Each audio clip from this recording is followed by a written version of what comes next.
ល់ព្រះដល់ព្រះចិត្តចេញពីអំពើបាបហើយជឿដល់ព្រះដើម្បីទទួលសេចក្តីប្រលួសឲ្យរួចពីបាបទ្រង់ក៏ធ្វើការអស្ចារ្យជាច្រើនដូចជាប្រោសមនុស្សស្លាប់ឲ្យរស់ឡើងវិញមនុស្សឈឺឲ្យជាមនុស្សខ្វាក់ឲ្យភ្លឺមនុស្សខ្វិនឲ្យដើររួចនៅការអស្ចារ្យជាច្រើនទៀតការទាំងអស់នេះហើយបានធ្វើឲ្យអ្នកដឹកនាំសាសយូដាមិនពេញចិត្តហើយមានចិត្តច្រណែនឈ្នានេះនឹងត្រង់រហូតពួកគេបាននាំគ្នាចាប់ព្រះយេស៊ូវបញ្ជូនទៅលោកពីឡាតឲ្យកាត់ទោសទ្រង់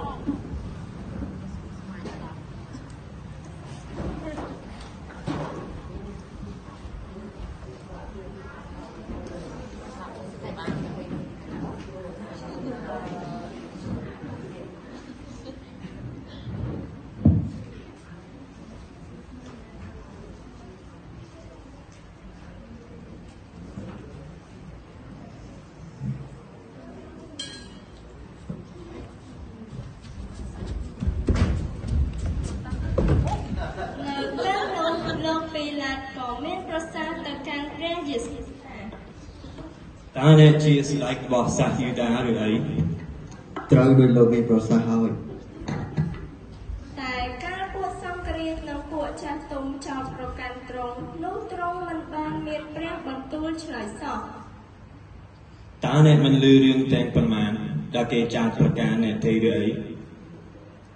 តែព្រះយេស៊ូវមិនទ្រង់មិនមានព្រះបន្ទូលឆ្លើយនឹងពាក្យណាមួយរបស់លោកសោះបានជាលោកចៅវាយឆ្ងល់ខ្លាំងណាស់ហើយលោកក៏ពុំអាចរកឃើញថាព្រះយេស៊ូវមានទោសអ្វីឡើយតែពួកអ្នកដឹកនាំសាសនៅតែទាមទារឲ្យឆ្កាងព្រះយេស៊ូវដូច្នេះហើយបានជាលោកសួរទៅពួកគេថាដូច្នេះតើឲ្យខ្ញុំធ្វើអ្វីដល់យេស៊ូវដែលជាព្រះគ្រីស្ទនេះចូលឆ្កាងវាទៅតើអ្នកនេះបានធ្វើខុសអ្វីតែគេស្រែកកាន់តែខ្លាំងឡើងថាចូលឆ្កាងវាទៅកាលលោកពីឡាតឃើញថាមិនឈ្នះទេកើតមានកលាហលកាន់តែខ្លាំងឡើងដូច្នោះនោះលោកយកទឹកមកលាងដៃនៅមុខបងមនុស្សទាំងមានប្រសាសន៍ថាខ្ញុំគ្មានទោសនឹងឈាមនៃអ្នកសុចរិតនេះទេការនេះស្រេកនៅអ្នករកគ្នាចុះចូលឲ្យឈាមវាធ្លាក់មកលើយើងរាល់គ្នានិងកូនចៅរបស់យើងចុះដូច្នេះលោកក៏លែងបារបាសឲ្យដល់គេឯព្រះយេស៊ូវវិញកាលគេបានវាយនឹងរំពាត់រួចហើយនោះក៏បញ្ជូនទៅឲ្យគេឆ្កាងទ្រង់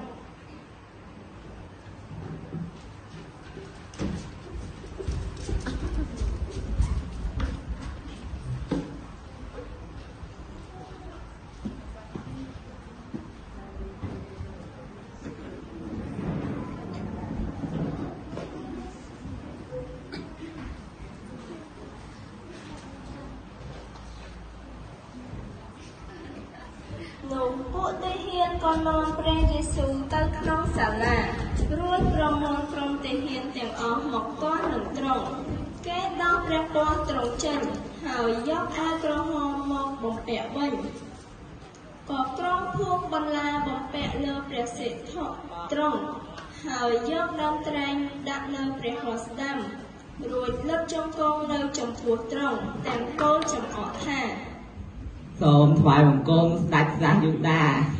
គេស្ដោះដាក់ទ្រង់ក៏យកដើមត្រែងនោះវាយព្រះសិទ្ធិផងកាលគេបានចំអកមើលងាយទ្រង់ស្រេចហើយក៏ដោះអាវនោះចេញហើយបំពាក់ព្រះពណ៌ទ្រង់ទៅវិញរួចនាំចេញទៅឆ្កាងលោកបានដល់កន្លែងហៅថាកលកោថាដែលស្រែកថាភ្នំលលាក្បាលនោះគេក៏បានឆ្កាងទ្រង់ហើយគេធ្វើឆ្នោតចាប់ចែកព្រះពណ៌ទ្រង់ដើម្បីឲ្យបានសម្រេចតាមទំនាយដែលហោរាបានទាញទុកមកថាគេបានយកអាវវែងខ្ញុំចែកគ្នាហើយក៏បានធ្វើឆ្នោតចាប់យកអាវវែងខ្ញុំគេអង្គុយចាំយាមទ្រង់នៅទីនោះក៏បិទប្រកាសទាំងកាត់ទោសទ្រង់ដាក់ពីលើព្រះសិទ្ធិនេះជាឈ្មោះយេស៊ូវជាស្ដេចសាសយូដាឯមនុស្សដែលដើរតាមទីនោះគេជេរប្រមាថដល់ទ្រង់ទាំងក្រវីក្បាលឯពួកសង្គ្រាមព្រមទាំងពួកអាចារ្យនិងពួកចាស់ទុំ គេក៏ចង់អកឲ្យត្រង់បែបដូច្នោះដែរដោយថាវាអាចជួយសង្គ្រោះមនុស្សឲ្យទៀតបានតែមិនអាចនឹងជួយសង្គ្រោះដល់ខ្លួនវាបានទេបើសិនណាវាជាស្ដេចអ៊ីស្រាអែលមែនចូលឲ្យវាចុះពីឈើឆ្កាំងមកនោះយើងនឹងជឿដល់វាបន្ទប់ចិត្តនឹងព្រះបើព្រះសពព្រះハរតីនឹងវាសូមឲ្យព្រះមកជួយសង្គ្រោះវាបានថាខ្ញុំជាព្រះរាជបុត្រានៃព្រះតាំងពីថ្ងៃត្រង់ដល់រាបដល់ម៉ោង3រសៀលនោះមានងងឹតដាបក្រពេញលើផែនដីប្រហែលជាម៉ោង3នោះព្រះយេស៊ូវទ្រង់បន្លឺឡើងជាសំឡេងខ្លាំងថាអេលីឡាម៉ាសាបាតានីគឺស្រែកថាអោព្រះអង្គនៃទូលបង្គំអើយហេតុអ្វីបានជាទ្រង់ចោលទូលបង្គំមានអ្នកខ្លះដែលឈរនៅទីនោះកាលគេបានឮនោះក៏និយាយថាវាប្រហែលជាស្រែករកលោកអេលីយ៉ាហើយកាលព្រះយេស៊ូវទ្រង់បានស្រែកជាខ្លាំងម្ដងទៀតនោះទ្រង់ប្រគល់វិញ្ញាណទ្រង់ទៅវិញគ្រានោះវាំងននក្នុងព្រះវិហារក៏រហែកជាពីរភាគចាប់តាំងពីលើចុះដល់ក្រោមក៏មានក៏ក្រើកដីនិងថ្មប្រេះដាច់ពីគ្នាហេតុការណ៍នេះសូមបញ្ជាក់ថាឥឡូវនេះឡើងមានរបាំងរវាងយើងនិងព្រះទៀតហើយគឺយើងអាចចូលទៅចំពោះព្រះដោយផ្ទាល់តាមរយៈអង្គព្រះយេស៊ូវគ្រីស្ទដែលទ្រង់បានសគត់ជំនួសបាបយើងទាំងអស់គ្នាឯមេតបនឹងពួកអ្នកដែលចាំយាមព្រះយេស៊ូវជាមួយគ្នាការបានឃើញក៏ក្រើកដីនិងការទាំងប៉ុន្មានដែលកើតមកដូច្នោះនោះក៏ភ័យញ័រជាខ្លាំងគាត់និយាយថានេះបើជាព្រះរាជបុត្រានៃព្រះមែន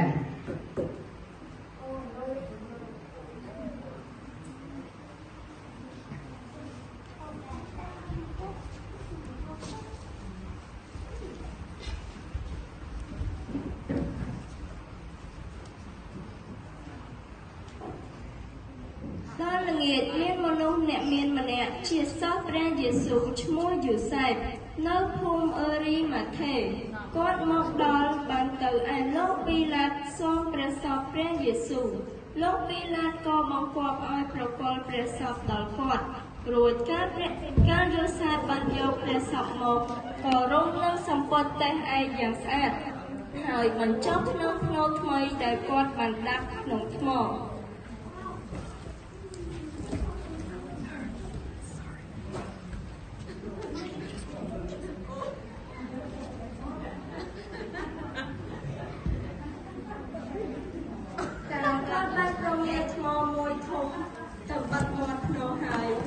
ចេញទៅបាត់កាលស្អែកឡើងក្រោយថ្ងៃរៀបបន់នោះពួកសង្ឃរាជនិងពួកផារ៉ាស៊ីគេមកគ្នាទៅឯលោកពីឡាតដើម្បីស្នើសុំយាមព្រះសពព្រះយេស៊ូវព្រោះពួកគេខ្លាចសិស្សរបស់ព្រះយេស៊ូវទៅលួចយកព្រះសពទ្រង់ដូច្នេះលោកពីឡាតក៏យល់ព្រមនឹងសំណើរបស់ពួកគេដោយចាត់ទីហ៊ានយាមភ្នូព្រះយេស៊ូវយ៉ាងតឹងរ៉ឹងបំផុត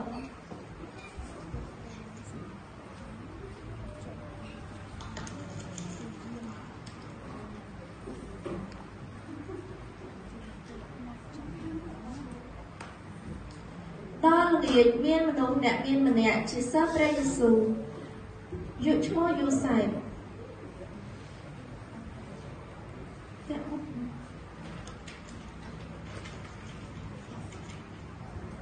ក្រោយថ្ងៃឈប់សម្រាកការរៀបនឹងចូលថ្ងៃទី1ក្នុងអាទិត្យនោះម៉ារីជាអ្នកស្រុកម៉ាដាឡានិងម៉ារីមួយទៀតក៏នាំគ្នាទៅមើលភ្នូនោះមានក៏ក្រាមដីជាខ្លាំងបាត់មានទេវតានៃព្រះអម្ចាស់ចុះពីលើមេឃមកប្រមានថ្មចេញពីភ្នូហើយក៏អង្គុយលើសន្តានរបស់ទេវតានោះដូចជាផ្លេកបន្ទោហើយសម្លៀកបំពាក់ក៏សស្គូសដូចហេមៈពួកជាមល្បាតក៏ញ័ររន្ធត់ដោយភ័យខ្លាចទេវតាហើយត្រឡប់ដូចជាមនុស្សស្លាប់តែទេវតានិយាយនឹងពួកស្ត្រីថាកុំឲ្យភ័យអើយបាត់ខ្ញុំដឹងហើយថានាងរកព្រះយេស៊ូវដែលត្រូវឆ្កាត់តែទ្រង់មិនគង់នៅទីនេះទេត្បិតទ្រង់មានព្រះជ្រលរឡើងវិញហើយដូចជាទ្រង់បានមានព្រះបន្ទូលទុកចូលមកកន្លែងដែលទ្រង់បានបន្ទូលចុះរួចទៅឲ្យឆាប់ប្រាប់ដល់ពួកសិស្សទ្រង់ថាទ្រង់មានព្រះជ្រលរពីស្លាប់ឡើងវិញហើយ មើលទ្រង់យាងទៅឯស្រុកកាលីលេមុនអ្នករកគ្នា ស្ត្រីទាំងនោះក៏ដើរចេញពីភ្នូរជាប្រញាប់ទាំងភ័យហើយមានសេចក្តីអំណរជាខ្លាំងផងក៏រត់ទៅប្រាប់ដល់ពួកសិស្សទ្រង់តែកាលនាងកំពុងតែទៅនោះព្រះយេស៊ូវទ្រង់យាងមកមានបន្ទូលនឹងនាងថានោះនឹងនាងរួចពួកនាងក៏ចូលទៅអោបព្រះបាទថ្វាយបង្គំទ្រង់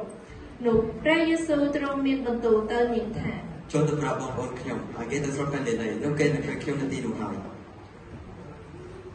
នោះពួកនាងក៏ប្រញាប់ទៅជាប្រញាប់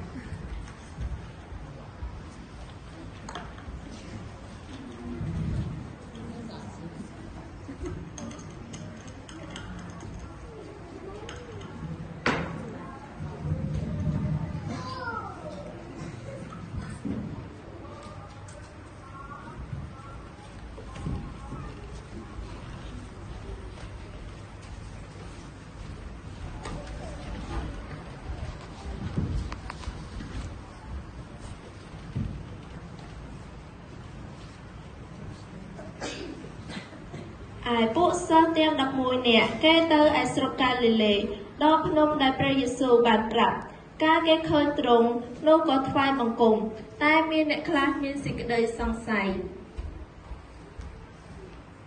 ឯព្រះយេស៊ូវទ្រង់យាងមកមានបន្ទូលនឹងគេថា តែក្រុមដែលអំណាចបានរកលមកខ្ញុំនៅលើឋានសួគ៌និងលើផែនដីផងដូច្នេះចូលទៅបញ្ចុះបញ្ចូលឲ្យមានសិលគ្រប់ទាំងស័ក្តិហើយចូលមកទៅឲ្យគេដោយនៅព្រះនាមព្រះបិតាព្រះរាជត្រានិងជានិបោសុទ្ធចុះហើយបង្រៀនគេគ្រប់ទាំងសេចក្តីបង្កប់ឲ្យខ្ញុំបានបង្កប់ឲ្យអ្នករាល់គ្នាហើយមើលខ្ញុំនៅជាមួយអ្នករាល់គ្នាជារៀងរាល់ ដូច្នេះក្រោយដែលព្រះអង្គម្ចាស់បានមានបន្ទូលនឹងគេរួចហើយនោះទ្រង់នាំចេញទៅត្រឹមបេថានីរួចទ្រង់លើកព្រះហស្ថឡើងប្រទានពរឲ្យកំពុងតែទ្រង់ប្រទានពរនោះព្រះវរបិតាបានញែកទ្រង់ចេញពីគេលើកឡើងទៅស្ថានសួគ៌ទៅគេក៏ក្រាបថ្វាយបង្គំទ្រង់រួចត្រឡប់ទៅឯក្រុងយេរូសាឡឹមវិញដោយអំណរជាខ្លាំង